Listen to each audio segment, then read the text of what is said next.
নমস্কার বন্ধুরা, আমার চ্যানেলে তোমাদের সবাইকে স্বাগত। তোমাদের সামনে আমার একটা রেসিপি নিয়ে চলে এলাম। শীতকাল পড়েছে, একটু পিঠে তো বানাতেই হয়, তা আমি একটু পাটিসাপটা পিঠে বানাবো। তার জন্য আমি পুরটা কিভাবে বানাই সেটাই তোমাদের দেখাতে এলাম। তার জন্য দেখো, কড়াইতে আমি প্রথমে 1.5খানা নারকেল কুড়িয়ে নিয়েছি, আর তার সাথে পরিমাণ মতো গুড় দিয়েছি। দিয়ে এবার একটু নাড়াচাড়া করছি। গ্যাসটা একটু বাড়িয়ে দিয়ে গুড়টা গলা অবধি ওয়েট করে নিই।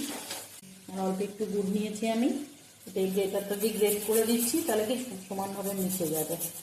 তাহলে গুড়টা একটু শক্ত ডালা থাকতে চায় অনেক সময়। তোমরা যদি লিকুইড নলের গুড়টা নাও তাহলে সেক্ষেত্রে গ্রেট করার ব্যাপার থাকবে না। তোমরা পরিমাণ মতো মিডিয়াম করে দিচ্ছি।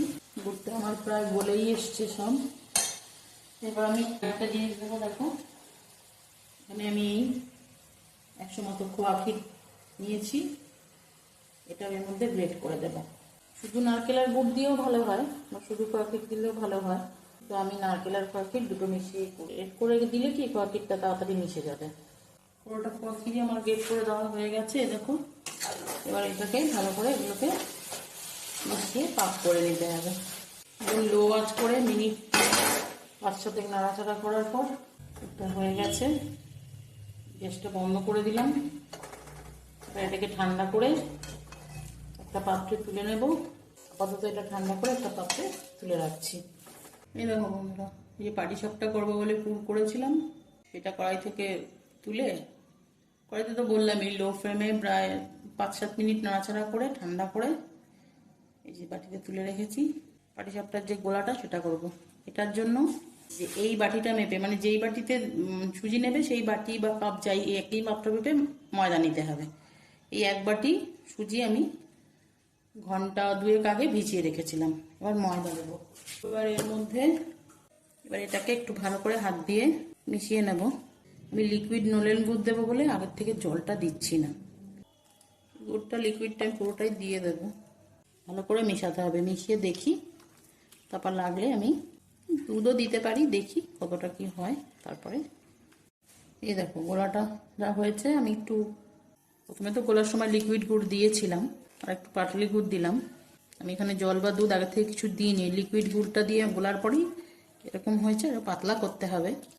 জাল দিয়ে রুম টেম্পারেচারে রাখা দুধ খানিকটা করে দিয়ে গুলবো।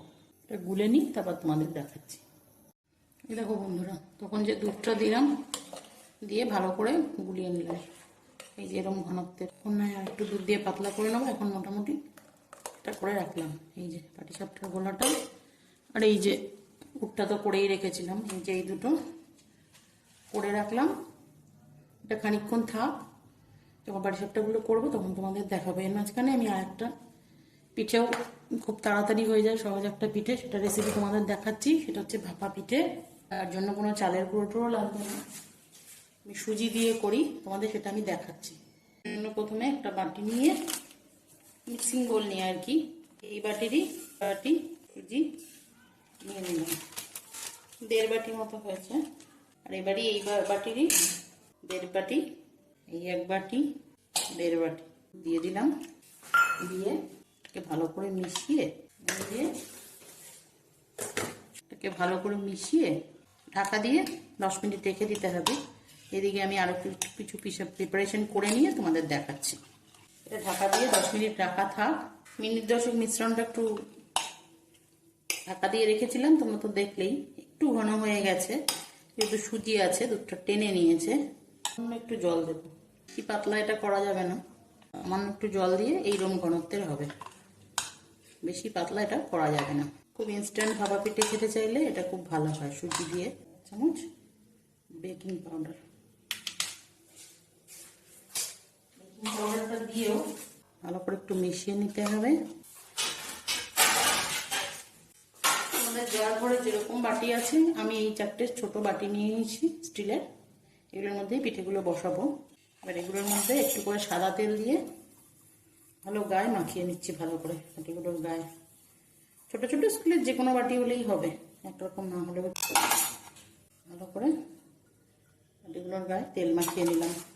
পাটালি গুড় গ্রেট করে রেখেছি খানিকটা, আর এই যে নারকেল কুড়িয়ে রেখেছি। এবার দেখো দু হাতা করে একটা বাটিতে ব্যাটারটা দিলাম, দিয়ে তার ওপর দিয়ে কিছুটা গুড় দিয়ে দিলাম, অনেকটা করে নারকেল কোড়া দিয়ে দিলাম, আবার ওপর দিয়ে আরেকটু করে গুড় দিয়ে দিলাম। এবার এর ওপর দিয়ে আমি আবার ব্যাটারটা দিয়ে দেবো। আবার দু হাতা ব্যাটার দিয়ে দিলাম, পুরো বাটিটা ভর্তি করে নিয়ে দেখো নিচের থেকে একটু ফাঁক রেখেছি ওপর থেকে। পুরোটা মতো ব্যাটার ছড়িয়ে দিলাম, দিলাম খানিকটা গুড়, তারপরে আবার ব্যাটারটা দিয়ে দেবো। ওপর থেকে একটু কম করে রাখবে। আমি যতটা সুজির ব্যাটার করেছিলাম তাতে আমার এই 3টে বাটি হয়েছে। বাটিগুলো একটু বড় হলে, ছোট সাইজের দিলে হয়তো 4টে বাটি হতো। বাটিটা ট্যাপ করে নিতে হবে। ট্যাপ করে নিয়ে উপর থেকে সাজাবার জন্য দেখতে ভালো লাগবে, খেতেও ভালো লাগবে, আর একটু করে গুড় দিয়ে দিলাম। এই যে ভাপা রুটিগুলো বাটিতে সব সেট করে নিয়েছি, এই যে লুকটা। এবার ভাপাতে বসাবো কিভাবে সেটা তোমাদের দেখো বন্ধুরা। গ্যাসে কড়াইতে জল দিয়ে একটা ফুটো ফুটো থাল বসিয়ে দিয়েছি। জলটা আমি আগেই গরম করে ফুটিয়ে নিয়েছি। যখন ভালো মতো ফুটে বাষ্প বেরোতে শুরু করবে, এই যে সেট করে রেখেছি বাটিগুলো এর মধ্যে বসিয়ে দিতে। এটা ভালো মতো ঢাকা, আমি থালটা দিলাম। এবার টুথপিক দিয়ে একটু দেখবো পিঠেগুলো হয়ে গেছে কিনা, তারপরে ছাড়িয়ে নিলে পিঠেগুলো রেডি হয়ে যাবে খাবার পিঠেগুলো। দেখো বন্ধুরা, একটা গ্যাসে তো পিঠেটা ভাপাতে বসিয়ে দিলাম, পাশের গ্যাসে ফ্রাই প্যান বার করে আমি পাটিসাপটা ভাজতেও শুরু করে দিয়েছি। দুটো ভাজা হয়েও গেছে, ওটা তোমাদের ভেজে দেখাচ্ছি। আর এই যে তোমরা দেখে বলতে পারো এই গ্যাসের সামনে ছোট এই পিঠেটা কি, অ্যাকচুয়ালি আগে মা ঠাকুমাকে দেখতাম আগে প্রথম ছোট্ট একটা করে এই অগ্নি দেবতাকে বলে দিতে হয়, তো সেটাই দিয়েছি। কালকে এটা কাপকে দিই। একটা বেগুনের বোটা নিয়েছি, এটাও মা ঠাকুমাদের থেকে শেখা, খুব ভালো হয় তেলটা লাগাতে।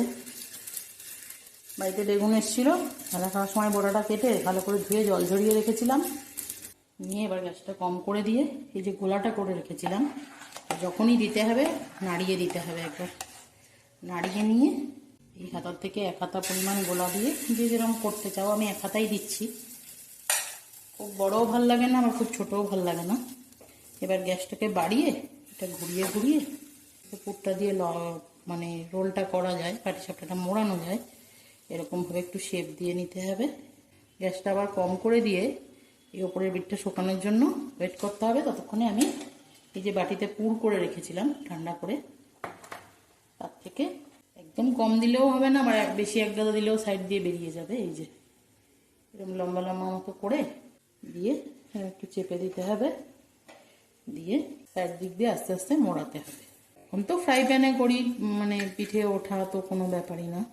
হয়ে গেল আমার একটা পাটিসাপটা পিঠে, তুলে রাখলাম। দেখো বন্ধুরা, তোমাদের যে ঢাকা দেওয়া দেখালাম, আমার এখানে 20 মিনিট আমি ভাপিয়ে নিয়েছি, কারণ বাটিগুলো যেহেতু বড় বড়, এই 15 মিনিটে হয়নি, 20 মিনিট লেগেছে।